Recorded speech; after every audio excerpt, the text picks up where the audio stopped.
किसी दिन तले गुरु दिवस जाइए गुरु दिवस पूजा कर तेणु मो कथा टे दयाक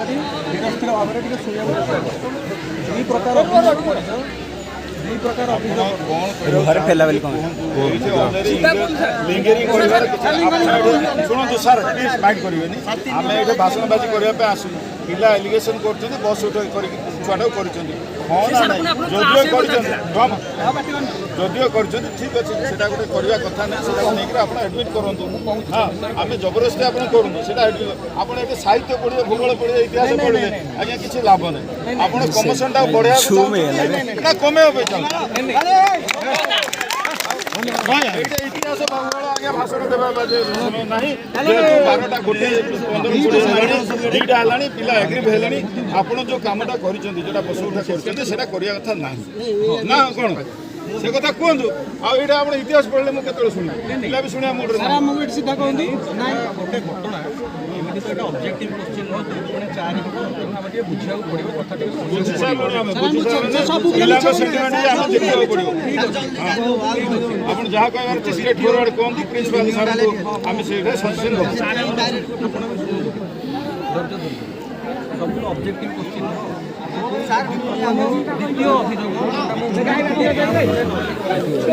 प्रथमटा आगे सर्ट आउट करूँ प्रथमटा ना प्रथम सर्ट आउट करूँ एवं जो गहलीटा है कौन पिलाटा बस उठ कले बोले द्वितीय कथा जो कथा मुझे बस उठ कर सेटा सत मुझे गोटे गुरु शिष्य भावना करके आकोट करने बस उठ कर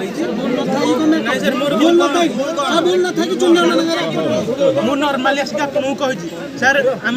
आमर क्लास करेंगे कि आपड़ किसी कहले जो पिला बाहर गले मुझे पाक आसली आप कहले एठिक आस बाध्य तू आसली जमी आप बस बाध्य तू बस उठ बाध्य बाध्यतार बस उठ कर सर आउ गोटे कथा अच्छी सर आम सर गुरु दिवस आसते सर आम गुरु दिवस आसते केवल गोटे कथा कहते गुरु शिष्यर ना मास्टर पिला सार कहते सर आप बस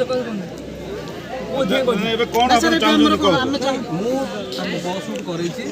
गोटे गुरु शिष्य भावना आकोट करने बस उठ कौन कौन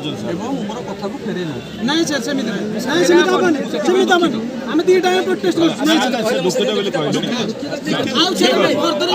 सेकेंड थिंग है जदि जदि सार मूड नथिबो क्लास नथिबो सेटा डायरेक्ट आप प्रिंसिपल को कंप्लेन कर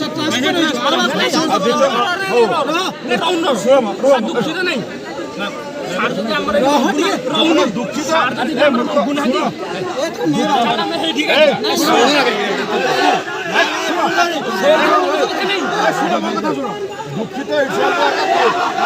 ये क्षमा क्षमा अन्य नाम है क्षमा ठीक अच्छे सी भी दुखित से मुझे सार कहूँ आउ सेकेंड थिंग है पिलांकर जो माने मूड नथिले केस आप बुझे आ ट्रांसफर कथा आप अथॉरिटी सर कहबे सुनो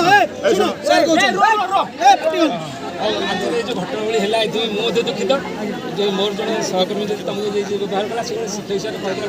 कहीदेला ठीक अच्छे से तो कही बहुत भूल बुझी जड़े छाती पकेगा ट्रांसफर से सार ट्रांसफर पे आम चेष्टा करें सरकार